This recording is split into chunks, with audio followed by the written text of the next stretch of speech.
Hey everyone, this is Real Estate Riches Podcast, and boy, is it going to be rich, full of the wealth and the tips and the tricks of all kinds of successful agents, because that's what you want to be, right? A business builder who has success in their business. Well, that's what we got going on here. And I'm going to have all kinds of agents, men, women, young or older, sharing all their stuff because there's technology, there's just how do you build your business? There's so many questions, right? So let's learn from some of the best. Gather your wealth and build your business. That's what this channel is all about. And I'm excited to bring it to you. I'm Kathy Byrnes and I'll be your host. And stay tuned. Let's get at it, right?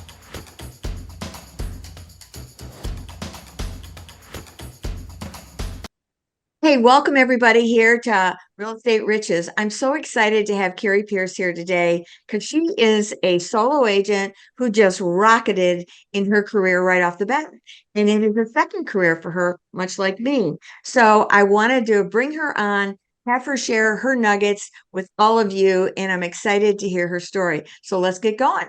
Hey, Kerri, Hi, how are you? I'm good. How are you? Great, great. We're anxious to hear your story. You want to kind of give us a feel like you were in the dental career for 28 years and then you said, what? Uh, so yes, I was in the dental career for 28 years. The last 8 years, I was managing offices, and I just decided that it was time to make myself money versus someone else. So my husband, we had some land investments and stuff, and my husband said, "Hey, why don't you look into real estate?" And I'm like, "Okay."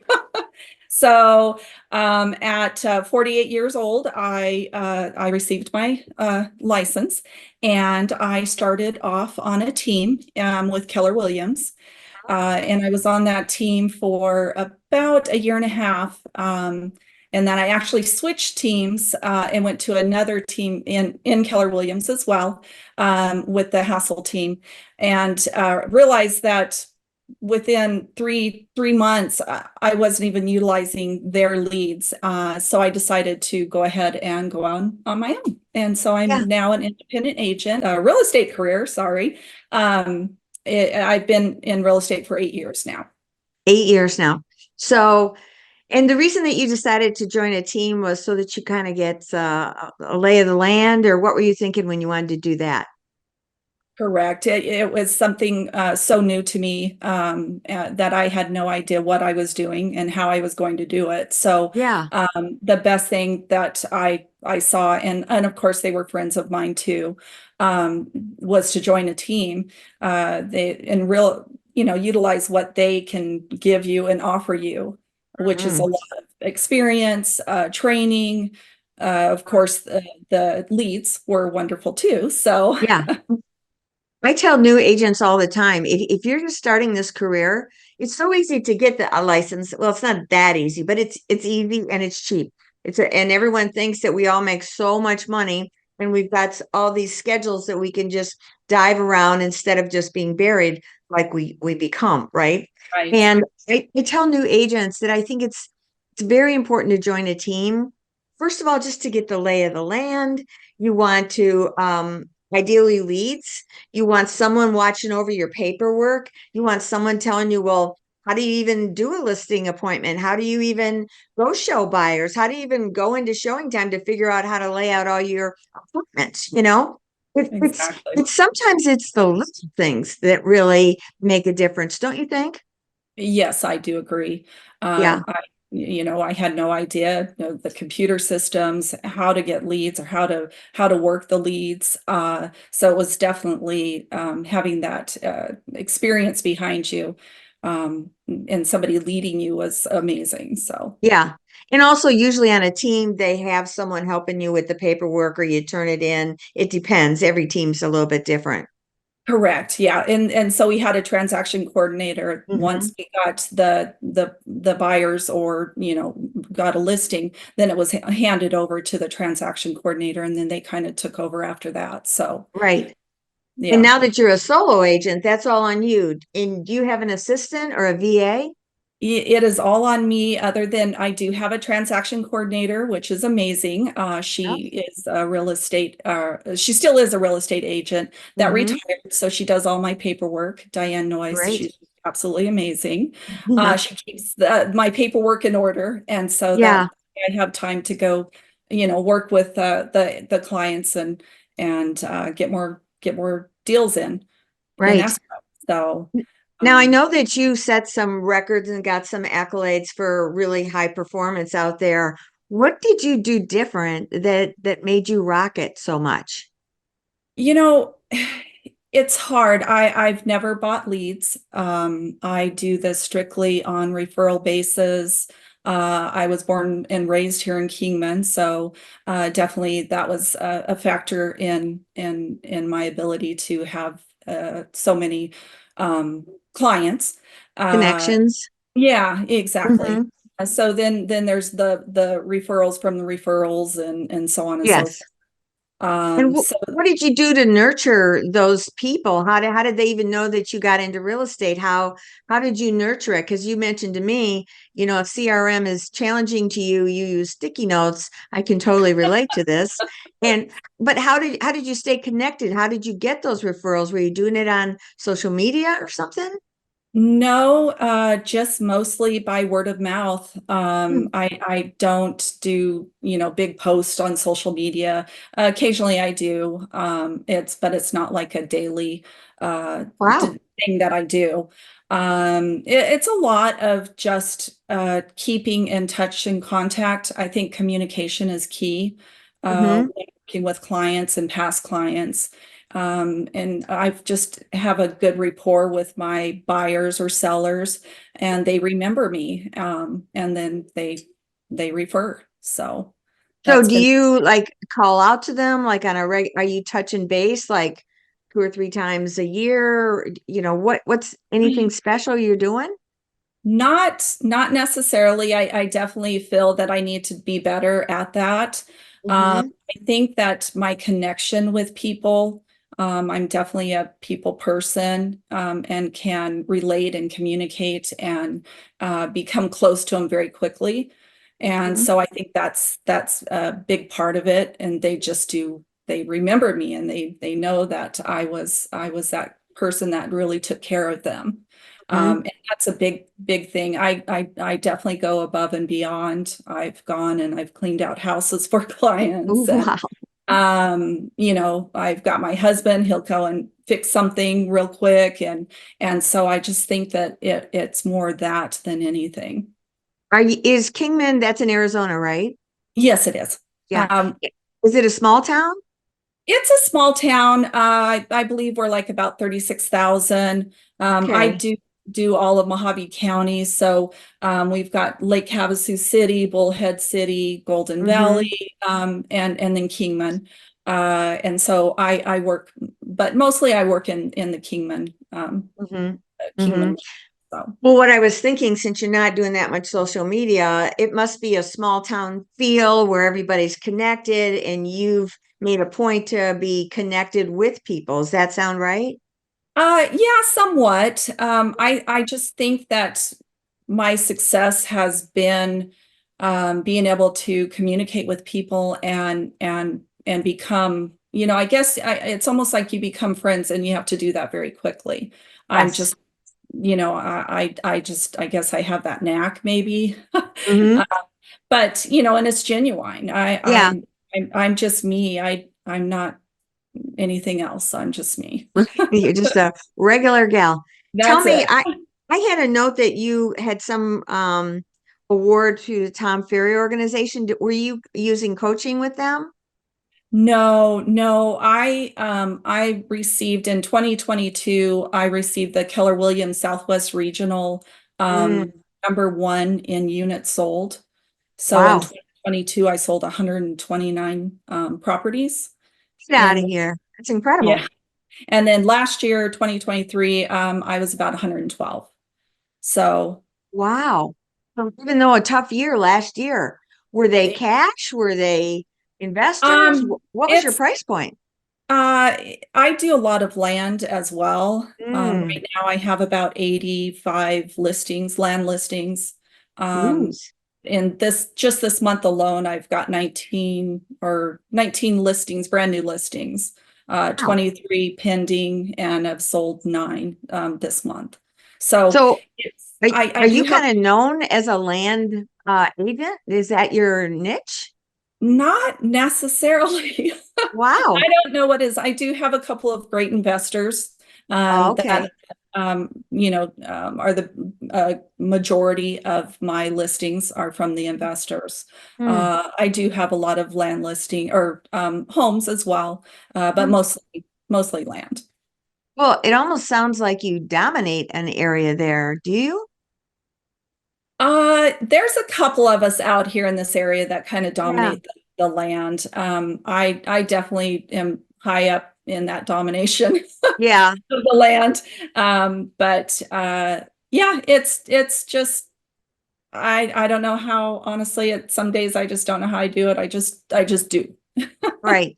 So, and do you have intentions of getting an assistant for help? I mean, that's a lot of transactions.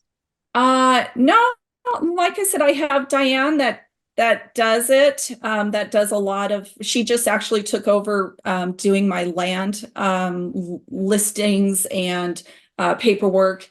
I was doing all of that myself, and she was just doing the home portion of it. But it just got to Mhm. the point where I just couldn't do it anymore. Well, that Um, makes sense because you have to leverage yourself out to a degree to have a life. yeah, and that's honestly been probably my biggest issue is I definitely like to be in control of everything. That's why I didn't do so good on the first team because I had to let go and I can't let go. So it's learning. It's been a slow process of being able to let go of the paperwork so that I had more time to worry about actually getting listings or buyers Yeah. and working with them. So that has helped releasing that, and that just basically happened this last month. Oh, so it's recent. Yeah. Yeah. Let me ask you this. So, how did you get on a path where you got all known for the land or even with the investors? How did that happen? I think that so I started off with an investor that he does have quite a bit of land out there. I he had called me on a property that I had for sale probably about 6 years ago. No, 7 years ago. And then ever since then, and he had used many agents in Yeah. town, and he had been dealing with it for many years. And we just have a great rapport. Hmm. We connected, and so like I said, he's probably my biggest investor, and I probably have about 50 with him. Wow. And I think it's that, once people start seeing you on Zillow and Trulia and seeing that I have so many listings, Hmm. I've gotten just recently in the last month, I've gotten like 2 more investors, small investors, but you can tell them they're kind of snowballing and they're really Yeah. starting to get more deals, and they're calling me and asking me what I think. And I'm, I'll give you information, even if you're not going to use me. I'll I be do the happy same. to, I'll be happy to give you that information. But Hmm. then that also turns into, one of my investors said, "Hey, can I give your number to another guy that I'm dealing with that he's looking for, to list some properties." So I think it kind of almost like snowballs. Yeah, Um, I was going to say, I'll bet they talk, they can be in these clubs together, like investor clubs, and like, who are you using? Is she any good? Your communication skills must be pretty good with these guys because, that's an important piece. I have so many agents, they don't answer their phone, and right, I find it, I mean, I'm attached at the hip with mine. I answer exactly. my phone. Right. I learned to put my phone on silent from 8 p.m. till 7 a.m. because I was Mhm. finding, I'll answer it. I'll, Mhm. and you're just like, you gotta cut things off, Yes, So, I and totally I'll agree. still, yeah, and I'll still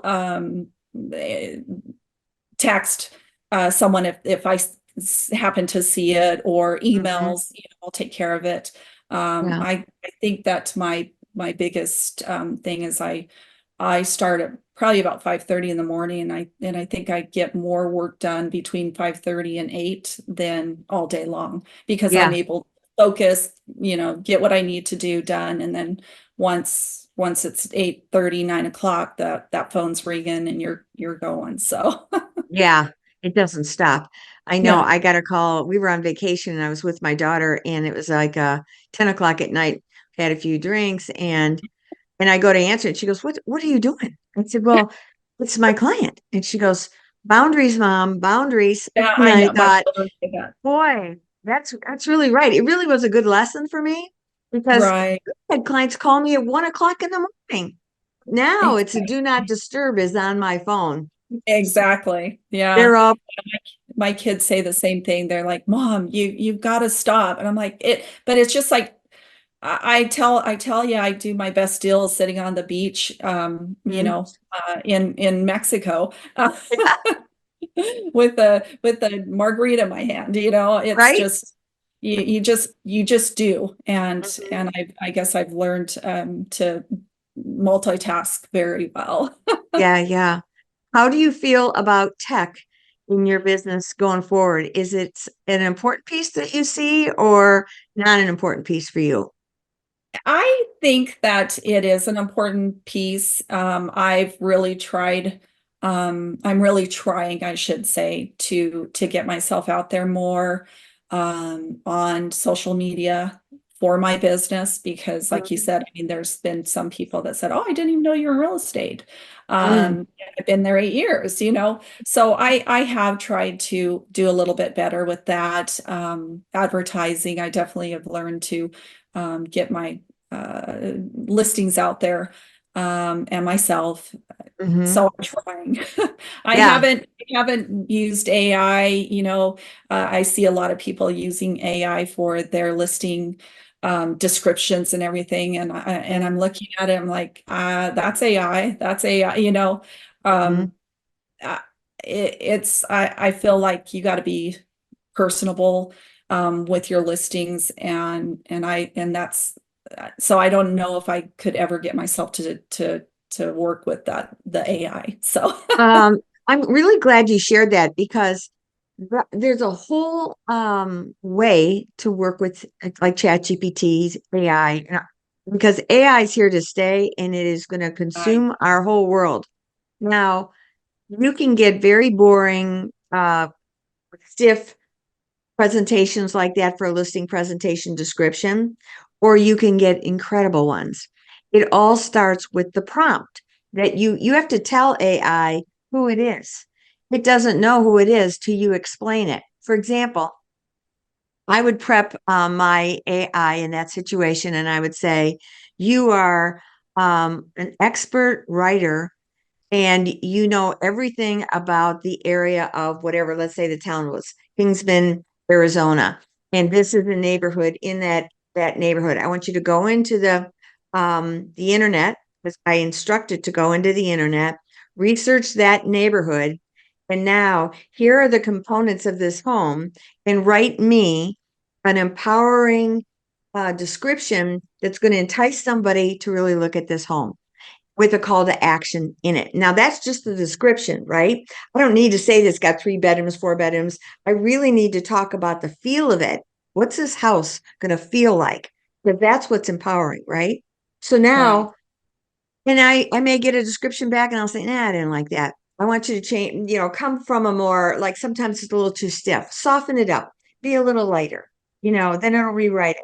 And I will sometimes go through that 2 or 3 times, and you could say, well, I could have written one in that time frame. And that's true.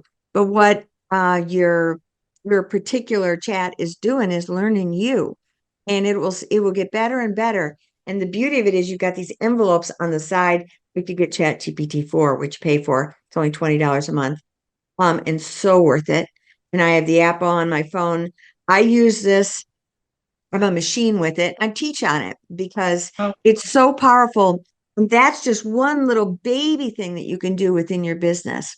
It's about wow. being organized and there's so many shortcuts to being a more efficient agent.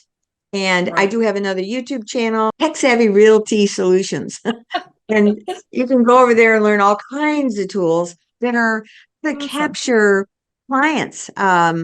Like Instagram. I don't use Instagram. I use Facebook. That's where my target market is. There's a particular tool that I just did an interview on, and it was all about with Instagram. Well, I went to try and use it, didn't work for me. I got to find a different one. Right. So, with this younger generation, I'm going to say 30 on down, even mid 30s, they're brilliant with tech. And so I'm having them, I invite them onto that podcast to teach us all how to do this because there's a whole group of us, you and me, the second career kind of situation. We need Right. to know it. And That's the true. time that it takes for us to figure it out, Yeah. it's wasted time. Just Right. teach me. Just teach me. You just teach I'm me a quick exactly. study, right? I know. I know everybody's talking about it and I'm just like, oh, just give me my piece of paper. I'll write it down. I So know. I I know. definitely, I'm hoping, like I said, I'm really trying because I know I've lost a ton of business just because I haven't gotten that tech savvy and Mhm. CRMs and everything. So people do say, hey, can imagine what you could do if you were more organized. Right, right. So, And so I'm there's working on it. CRMs now, like a lot of them out there where you can create a landing page that you drive your traffic to, and now you're capturing new people in your social media, and it just comes right through a filter. You can just set it up for automated emails, and you can utilize all that with AI, the time Right. efficiency. But if you don't have someone teach you, and I'm like you, I'm hands-on. So Yeah. I got to understand it before I hand it off. I don't want to just give it to a company that could charge me X amount of dollars and I don't even know if it's going to work, right? Right. You need Yes, to very understand it first, right? true. Right. Yes, I Yeah. agree. I agree. Well, In, I'm gonna any try. other any other wise words you've got for us? I would just say that communication and follow-up is key, Yep. definitely, and that's huge. Answering your phone is huge.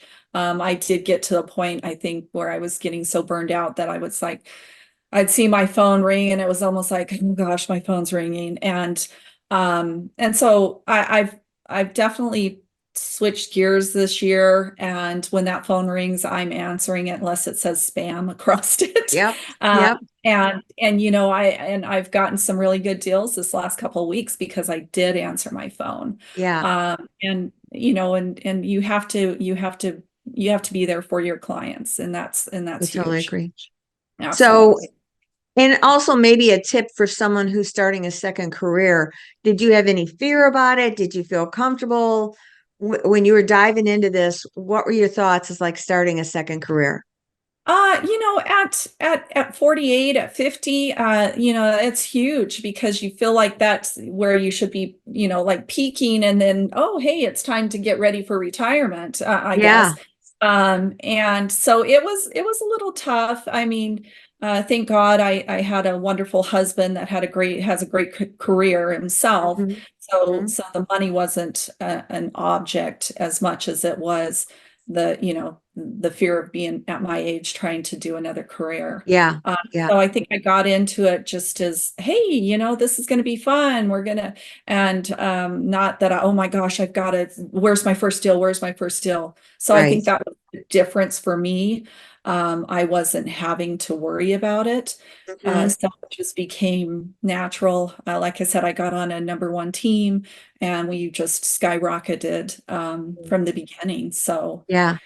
it's Well, it's that it's was great because not yes, everybody yes. does that. But I think No, you have a work ethic that is strong too. Would you say that? I do. I do. I've always been very strong in my beliefs of if you're going to do it, you're going to do it good and you're going to do Yeah. it great and you're not going to slack and if you can help others on the way, do it. Yes. I've never been one to uh, just stay in a straight and narrow and worry about myself. So, So I just want to thank you so much, Kerri, for being here on Get Rich's podcast.